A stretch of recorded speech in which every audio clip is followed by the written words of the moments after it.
Where would you say is the most formative moment that starts your life? I remember this so clearly. I remember when my brother was born, who was 3 years older than me. So I was 3. Okay. And everybody came because, then you don't have a kind of Facebook text saying, oh, this is my baby, just arrived. This was 1972. And people came and didn't believe that I had a brother because after the 2 girls, the boy was born, the heir to the family name. And I remember at that time being confused why everyone called me a liar, because my mother did not celebrate. My parents did not light the house up or distribute sweets, which is a tradition in our culture. When a boy is born, a lot of sweets are given out. I didn't know that. Okay. Yeah. And often when a girl is born, nothing happens. No fireworks, no kind of celebration, because it's almost like a death, because the family has now got another burden. The girl is not so celebrated. I remember from then on that nobody believed me because nothing happened. And I think that and the way that my sister stood by me really transformed things, because we are very obsessed about color. And I was dark-skinned, I was fat, but I loved cricket. I played on the streets with the street children. My parents ignored that. My father would come and ask me, did you get out? I hope you beat those boys. I hope you did well. But would not say it openly. If he saw me on the street and drove past, he ignored me, so that he did not have to acknowledge that he saw his daughter playing on the street cricket. But when people would tell me that I was fat and ugly in my extended family, and that nothing, good would happen, that no one would marry me, which was the biggest thing they can say. My sister, who everybody loved, my sister still bloody looks younger than me. She's a year and a half older than me. She's a rock star. She still looks like a model. Beautiful girl, fair, long hair. She was the princess in the family. And everybody adored her. Everybody loved her. I don't think many people loved me. And she would hold my hand in the darkness, away from everybody, and tell me, Asma, you're the warrior princess. When you speak, the earth will shake. One day the world will know who you are. I believed her. Wow. I believed her because everybody who loved her thought she was great. But that person believed in me. And this is why, at a very young age, I realized one thing. If you speak up and you tell someone, in the darkness, you don't need to be brave to speak up. Say it in silence, do something. My sister, by telling me I was the warrior princess, today I am the warrior princess. But it's because of her. These are the transformation things that happened when I was very young. And I realized that my mother and father were not discriminating between me and my brother, between me and my sister, even though I know that behind my back, and sometimes in my hearing, I could hear people saying, what's going to happen to her? She's a liability. That must have been so hard, though. You're growing up in a world where, because when, I think we take for granted how when you're a child, you're just a child. You're just being you. That's all you are. That's all you are, and that's all you've ever been. Yes. When you're an adult, you get to look back on yourself as a child. Yes. And then try and make sense of these things. Think about your parents, think about your life. You try and reinterpret the experiences that you had. But I'm trying to imagine you as a child listening to people talking about you as if you are, like a factory reject in a family. Yeah, and like a liability. And the thing is that it was, both sets of grandparents and elderly aunts and things. So I was loved by some, but the authorities, the big figures, never kind of understood. It's still very raw. A few years ago, I wrote a book over COVID called all the recipes I learned from my mother. We went through the family archives. My grandfather's a photographer.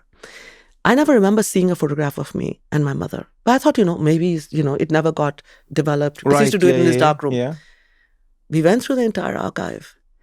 And I remember him saying, Asma, not you, because you'll spoil the picture. No, and there was Asma. no picture of my mother and me.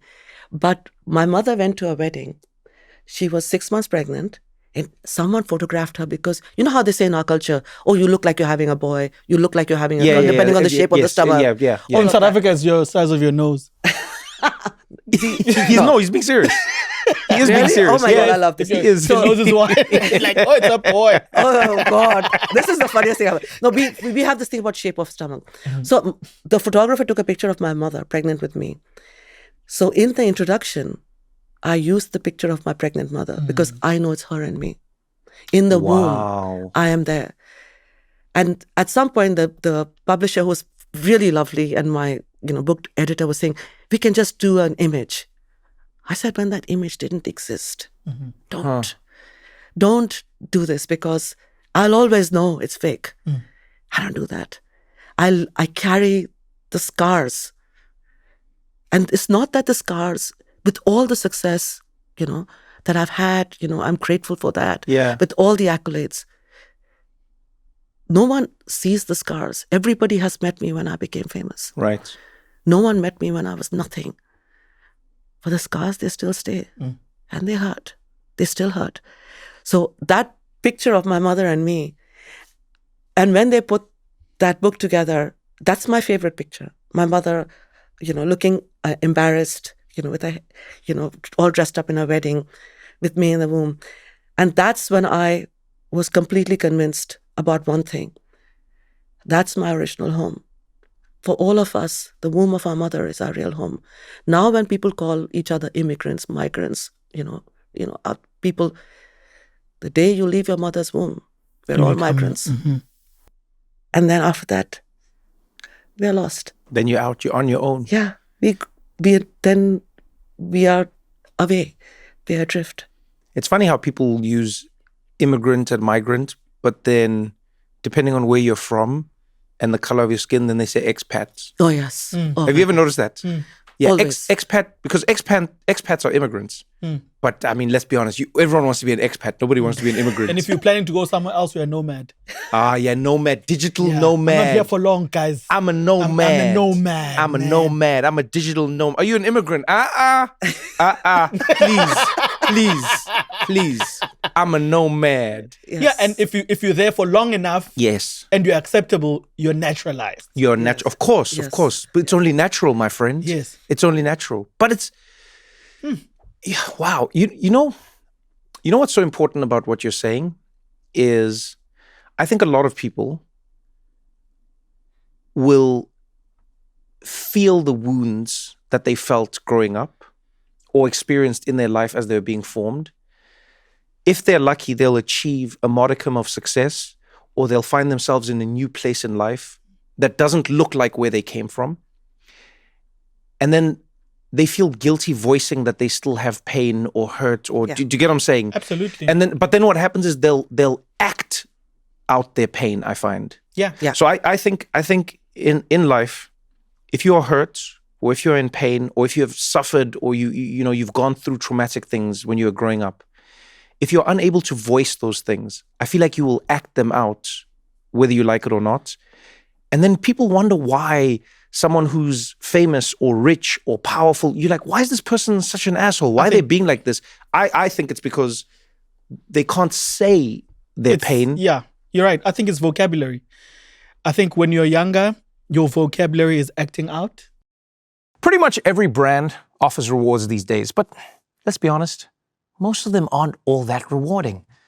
Well, starting now, Verizon's doing rewards different. Rewards you'll love all year round for every customer. You see, they're introducing Verizon Dollars, which gives you cash back every month just for being a customer. That's it.